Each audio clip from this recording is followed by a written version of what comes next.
ഈ വ്യക്തി എത്രത്തോളം സ്വന്തത്തോട് ആത്മാർത്ഥതയില്ലാത്തവരാണ് എന്നുള്ളത് ഇത് കേൾക്കുമ്പോൾ നിങ്ങൾക്ക് മനസ്സിലാകും. ആദ്യം ആ സംസാരം നിങ്ങൾ കേട്ടോളൂ.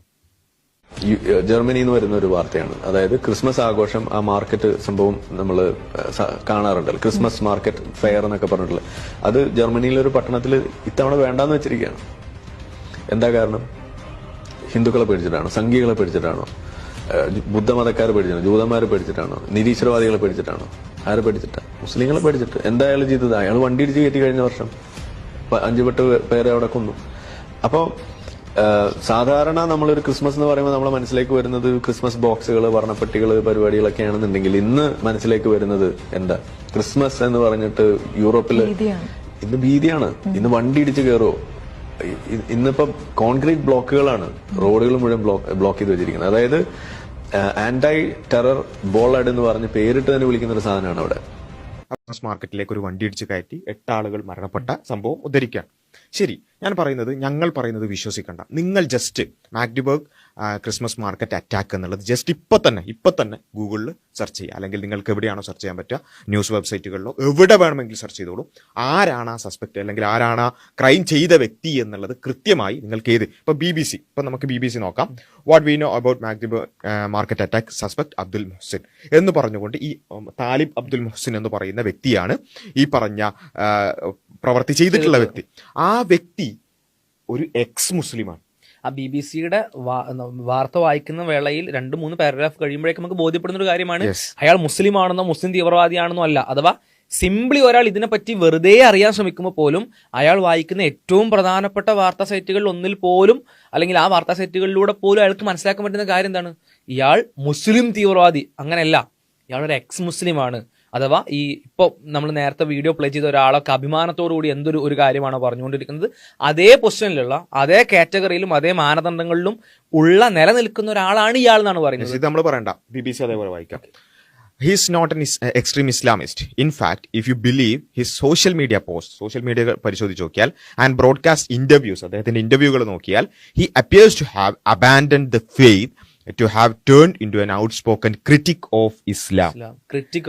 Abandoned faith എന്ന് പറഞ്ഞാൽ എക്സ് മുസ്ലിം ആണ്, എന്ന് വെച്ചാൽ വിശ്വാസം ഉപേക്ഷിച്ച ആളാണ്.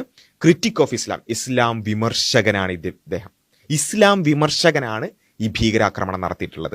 The motive behind Magdeburg attack is now unclear, but a picture of the suspect has emerged based on his past and the various interview he gave എന്ന് പറഞ്ഞുകൊണ്ട് അതിന്റെ കാരണങ്ങൾ പറയുന്നുണ്ട്. കാരണം എന്താ വെച്ചാൽ ഗൾഫ് ഹോംലാൻഡുകളിൽ നിന്ന് എക്സ് മുസ്ലിങ്ങളെ ഇങ്ങോട്ടേക്ക് കൊണ്ടുവരുന്ന ഒരാളാണ് ഇയാൾ. വെറും എക്സ് മുസ്ലിം അല്ല, ഇയാളെ പോലെ വെറുതെ ഇങ്ങനെ ലൈവ് ഇട്ടിരിക്കുന്ന എക്സ് മുസ്ലിം അല്ല. എക്സ് മുസ്ലിങ്ങൾക്ക് വേണ്ടി, ആ ഒരു സ്വത്വത്തിന് വേണ്ടി അത്രയും ആത്മാർത്ഥമായി പ്രവർത്തിക്കുന്ന ഇഖ്ലാസും ഈമാനും ഒക്കെ ഉള്ള ഒരു എക്സ് മുസ്ലിമാണ് ഇയാള്. ഈ ഒറ്റ വീഡിയോ മാത്രം കണ്ടാൽ നിങ്ങൾക്ക് മനസ്സിലാക്കാൻ പറ്റും. ഇനി അയാളത് പറയട്ടെ. അതായത് ഈ എക്സ് മുസ്ലിം ഭീകരവാദി ഇത് നടത്തിയപ്പോൾ അത് ഡിഫെൻഡ് ചെയ്യാൻ വേണ്ടി 3 മണിക്കൂർ ലൈവ് ചെയ്തപ്പോൾ അതിലുള്ള കുറെ ഭാഗങ്ങളുണ്ട്, അത് നമ്മൾ കാണിച്ചതാണ്, ഓൾറെഡി വീണ്ടും റിപ്പീറ്റ് ചെയ്യുന്നില്ല. പക്ഷെ ഇയാൾക്ക് ഇത് അറിയാം എന്ന് തെളിയിക്കാൻ മുമ്പ് ഇയാൾ ആ വിഷയത്തെ പറ്റി പറഞ്ഞ ക്ലിപ്പ് ഇതേ സംഭവത്തെ കുറിച്ച്. അല്ല, ഞാൻ ചോദിക്കണത്, ഇപ്പൊ നമ്മളുടെ മുസ്ലിം പ്രൊഫൈൽസ് അത് വലിയ തോതിൽ പ്രചാരം കൊടുക്കുന്നുണ്ട്, അവനൊരു എക്സ് മുസ്ലിം ആണെന്ന് പറഞ്ഞിട്ട്. ഇതൊക്കെ ഇയാൾക്കറിയാം. അതായത് അന്ന് മുസ്ലിങ്ങളൊക്കെ ഇത് പറഞ്ഞിട്ടുണ്ട്, കേട്ടോ, എക്സ് മുസ്ലിം ഭീകരവാദി ഇത് ചെയ്തു എന്നൊക്കെ പറഞ്ഞിട്ട്. അപ്പൊ അതൊക്കെ ഇയാൾക്കറിയാം. എന്നിട്ടാണ് ഒരു ഉളുപ്പും ഇല്ലാതെ പോയിട്ട് സംഗീത ചാനലിൽ പോയിട്ട് ഇത്ര വലിയ നോണ പറയുന്നത്. ബാക്കി കേൾക്കാം. അവൻ എക്സ് മുസ്ലിമാണ്, ആ തീവ്രവാദിയാണ്, അയാൾ നടത്തിയത് തീവ്രവാദ പ്രവർത്തനമാണ്. ക്രിസ്മസ് ആ ഒരു ആഘോഷത്തിന്റെ ഇടയ്ക്കിലേക്ക് വണ്ടി ഇടിച്ച് കയറ്റി കുറെ ആളുകളെ കൊന്നു. ഒക്കെ ശരിയാണ്. ഒക്കെ ശരിയാണ്. ഒക്കെ ശരിയാണ്.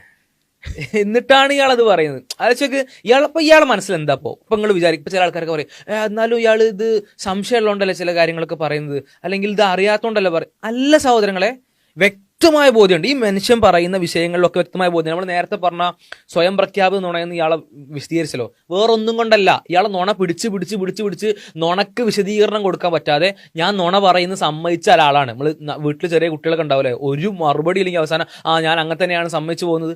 അങ്ങനെ സമ്മതിച്ചൊരു മനുഷ്യനാണ്. അഥവാ നുണ മാത്രം പറഞ്ഞുകൊണ്ടിരിക്കുന്ന, നുണ പറഞ്ഞ് ഡിഫെൻഡ് ചെയ്യാൻ കഴിയാത്ത, വ്യത്യസ്തമായ രീതികളിൽ വ്യക്തമായിട്ട് അറിയുന്ന വിഷയത്തെ പറ്റി പച്ചക്കളവുകൾ പറഞ്ഞുകൊണ്ടിരിക്കുന്ന ഒരു മനുഷ്യനാണ്. പക്ഷെ ആള് എക്സ് മുസ്ലിമാണ് എന്ന് പറയുമ്പോൾ ഇത് സത്യത്തിൽ ആരെയാണ് ബാധിക്കുന്നത്? മുസ്ലിങ്ങളെയാണോ എക്സ് മുസ്ലിമിനെയാണോ? That's the question right. ഇത് മുസ്ലിങ്ങളെ തന്നെയാണ് ബാധിക്കുന്നത്. കാരണം അതിൽ നിന്നാണല്ലോ ഈ എക്സ് വന്നത്. അതുകൊണ്ട് മുസ്ലിങ്ങളെ തന്നെയാണ് ബാധിക്കുന്നത്. ഇത് മുസ്ലിങ്ങൾ തിരിച്ചറിയുന്നില്ല. മനസ്സിലായില്ലേ? അപ്പോ അന്ന് ആശ്വസിക്കാണ്. സംഭവം എക്സ് മുസ്ലിം ആണ്, എക്സ് മുസ്ലിം ഭീകരവാദിയാണ്. ആ കണ്ണീര് തുടച്ചിട്ട് പറയാറില്ലേ? എന്നിട്ട് പറയണേ ഒക്കെ എക്സ് മുസ്ലിം ആണെങ്കിലും ഇത് ഇങ്ങനെയൊക്കെ ന്യൂസ് ഒക്കെ പ്രചരിച്ചാൽ മുസ്ലിങ്ങളെ തന്നെയാണ് ബാധിക്കുക. അതായത് ഇപ്പോ ഇസ്ലാം ഒരിക്കൽ നിരപരാധികളെ കൊല്ലരുതെന്ന് പറയുന്നുണ്ട്, പക്ഷെ എക്സ് മുസ്ലിം കൊന്നാൽ ഇസ്ലാമിനാണ് ബാധിക്കുക.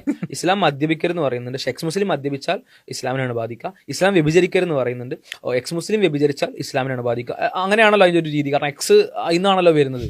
എന്ത് ലോജിക്കാണ് സാർ?